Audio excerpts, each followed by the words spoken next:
Donc Louis Durcel, c'était déjà c'est un super copain à moi. On s'est connus à l'école Almison. Alors il est un peu comme moi. Il a lui aussi des passions bien particulières. Il aime par exemple beaucoup les chevaux, il aime beaucoup la préhistoire et les dinosaures, et il aime également le foot. Ce qu'il aime faire, c'est par-dessus tout, c'est la lecture. Et on ne le voyait jamais sans livre sous la main. Il m'a dit ce qu'il faisait et en quoi consistait son travail. Et lui qui aime beaucoup les chevaux, eh bien, ça ne peut que lui plaire. Moi, je sais qu'il travaille à la Bibliothèque nationale là, et qu'il adore ça. Donc, tant mieux, je suis content pour lui. Lui et moi, nous sommes tous les deux Nous avons beaucoup de chance d'avoir réussi à intégrer le monde du travail, ce qui n'est malheureusement pas le cas de tous les autres, pour lesquels ce n'est pas une évidence.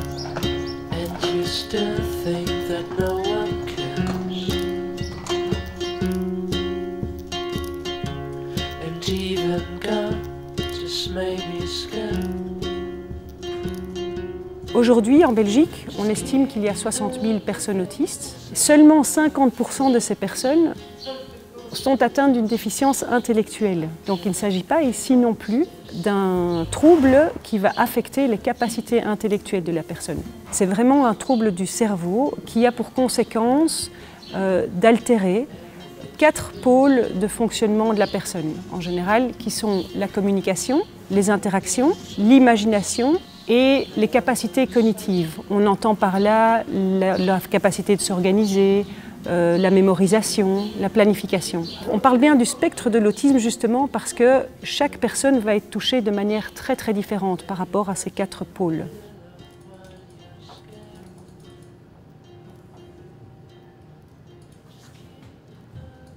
Fort heureusement, aujourd'hui, l'autisme est mieux diagnostiqué et également mieux accompagné. Mais pour autant, il reste encore des freins importants à l'emploi, parce que l'accès à l'enseignement supérieur est plus difficile, parce que le support à la transition vers l'âge adulte est encore un peu trop faible, parce qu'il y a des freins au moment d'un recrutement qui va générer une discrimination à l'emploi. Donc c'est sûr qu'aujourd'hui, le nombre de personnes autistes qui travaillent n'est pas représentatif du vivier de talents et de compétences qu'elles représentent.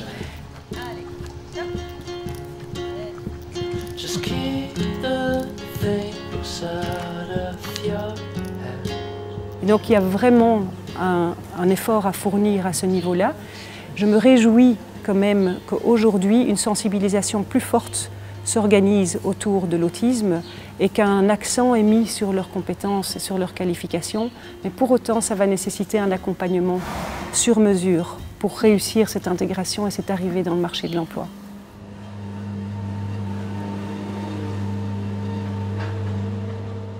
Je suis auxiliaire palefrenier. En fait, c'est palefrenier au sein de la police montée. Give me space, give me time.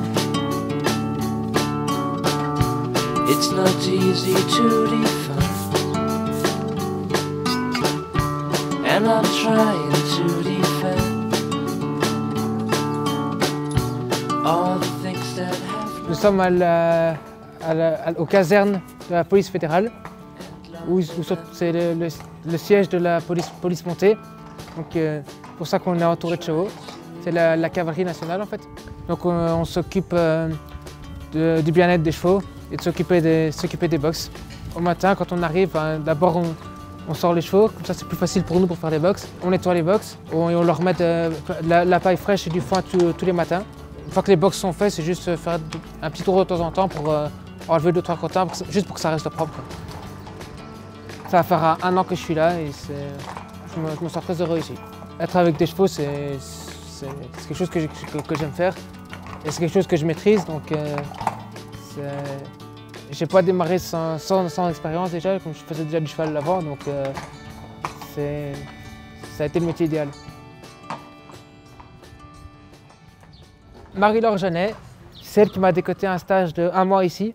Et c'est à la fin du stage qu'ils m'ont dit on te prend. Pour lui, probablement, se lancer seul sur le marché de l'emploi allait être vraiment difficile et que ce n'était pas non plus le rôle de papa et maman de jouer le rôle d'interface auprès des potentiels employeurs. Et donc, une structure comme Diversicom veut apporter ce service-là d'accompagnement, de coaching et puis d'interface avec les employeurs qui manifesteraient l'envie de connaître le candidat pour ses compétences. On l'a aidé à formuler son handicap de manière objective en ne négligeant pas cette force, les plus qu'il peut aussi présenter à un employeur et dont ils ne sont pas toujours conscients quand ils arrivent chez nous.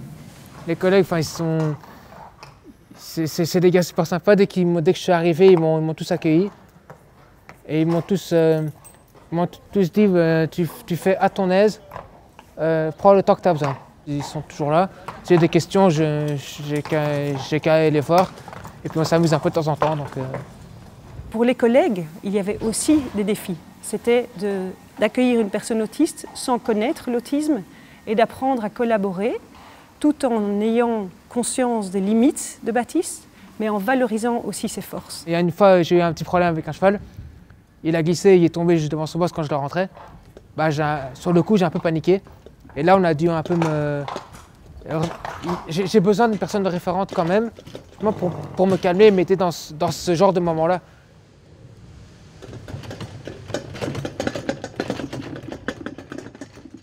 Donc ici, on a pris la peine, on a pris le temps de briefer l'équipe, de discuter, d'assurer un suivi par la suite quand on pensait que c'était nécessaire ou alors de manière périodique. La plupart du temps, c'est juste une méconnaissance de tiens, comment est-ce qu'on doit réagir par rapport au comportement du nouveau collègue, comment est-ce qu'on doit réagir en cas de petite crise qui peut arriver. C'est souvent de la méconnaissance qui fait que les gens ont un petit peu peur de s'engager dans un chemin.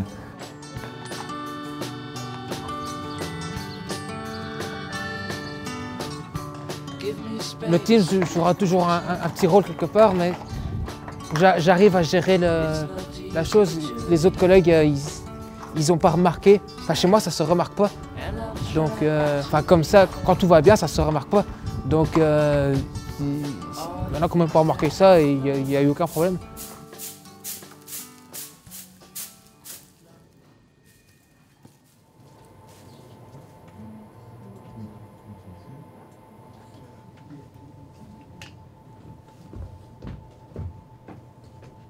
Cela s'appelle du microfilm scanner et là, mon travail consiste à sélectionner toutes les images que vous voyez à l'ordinateur derrière mon dos et pour ce faire, je dois les sélectionner et je dois les encadrer toutes automatiquement puis ensuite je vérifie une par une s'il ne manque pas une partie ou s'il n'y a pas un encadrement qui va sur une autre image, ce qui ne doit pas être.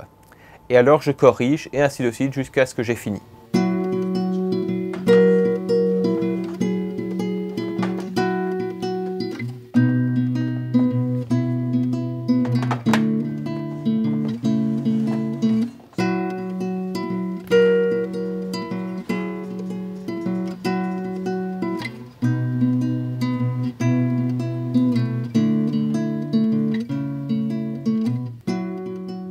C'est un travail que Louis est capable de faire avec beaucoup de satisfaction et avec une vraie qualité, simplement parce qu'il est très systématique et très concentré dans son travail. Ce qui est important, c'est de lui communiquer une information précise, systématique, claire et une information à la fois. Et alors, une fois qu'il l'a bien consigné dans son petit carnet, il est parti. Il peut travailler en toute autonomie.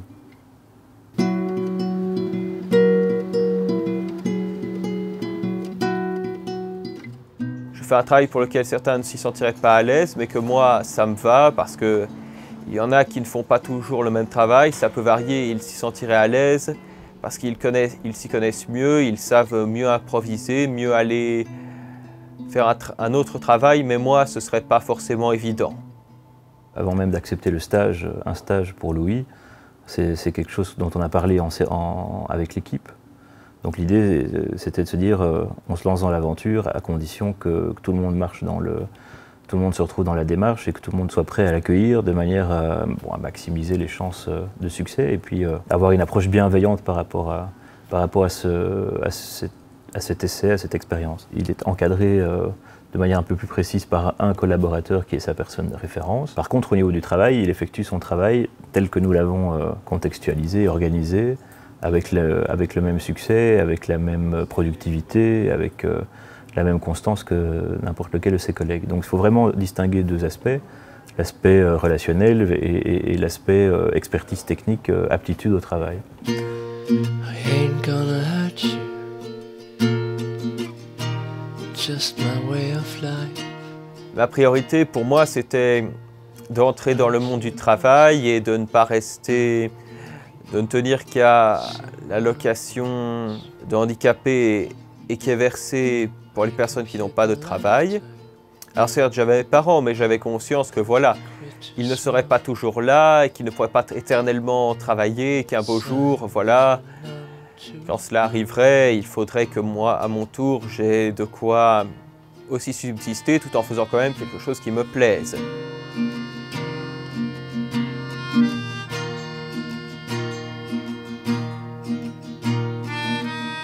Je me sens assez valorisé, parfois quand je ressens un peu de la fatigue, mais je tiens toujours bon et je me dis toujours que ce que je fais, cela sera accessible au plus grand nombre et que je contribue à ce que le service puisse continuer à faire son travail et à avancer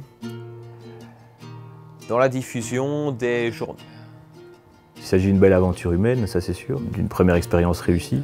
Ça donne envie de se lancer dans d'autres expériences. Voilà, après c'est toujours une question sans doute de mesure, de contexte, d'opportunité, d'équilibre. Et ça dépend sans doute aussi d'une personne à l'autre et d'un type de handicap à l'autre. On doit se rappeler de temps en temps que l'autisme, il ne disparaît pas avec le job.